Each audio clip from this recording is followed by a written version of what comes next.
राम राम सबको। आज मैं आपको गया में पिंडदान करने का सबसे सही समय कौन सा है उसके बारे में बता रही हूँ।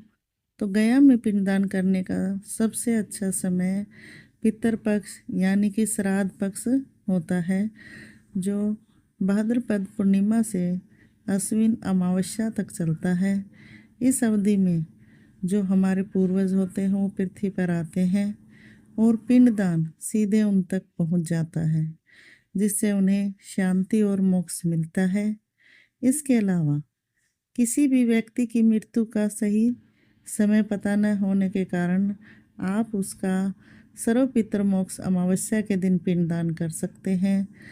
पितृपक्ष पूरे 16 दिन का होता है, जो भाद्रपद पूर्णिमा से शुरू होकर अश्विन अमावस्या पर समाप्त होता है और यही समय पिंडदान करने का सबसे पवित्र समय माना गया है।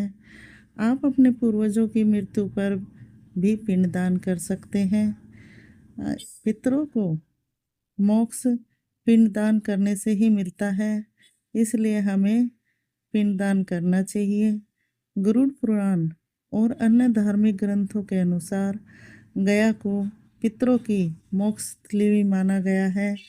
पिंडदान अनुष्ठान विष्णुपद मंदिर और फल्गु नदी के तट पर किया जाता है।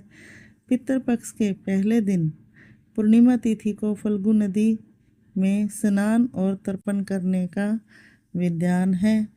गया में पिंडदान करने के बाद ऐसा कहा जाता है कि उसके बाद घर पर आने के पश्चात श्री हरि की विधिवत पूजा और सत्यनारायण कथा का पाठ अवश्य करना चाहिए और या फिर कथा सुननी चाहिए।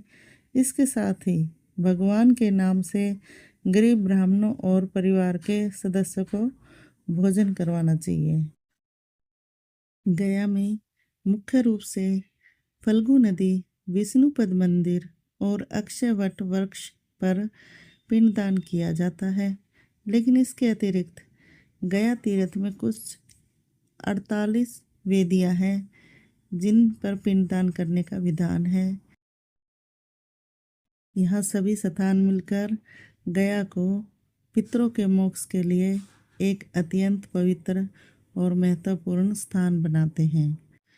फल्गु नदी पर पिंडदान करने का सबसे पहला और प्रमुख स्थान माना गया है, जहाँ पितृपक्ष के पहले दिन फाल्गुनी नदी में स्नान करके तर्पण और फिर पिंडदान करने का विधान है।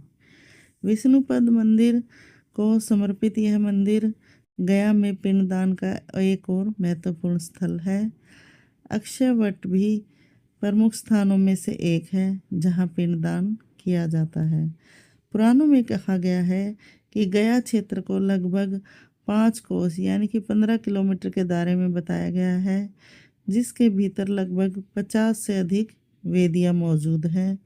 इन वेदियों में से विष्णुपद मंदिर, फल्गु नदी और अक्षयवट के अतिरिक्त भी कई वेदियां हैं जहां पिंडदानी पिंडदान करते हैं। इन स्थानों पर पिंडदान करने से पितृ दोष दूर हो जाते हैं, वंशजों का कल्याण होता है, ऐसा माना जाता है।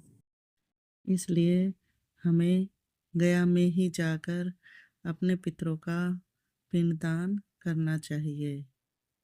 राधे राधे।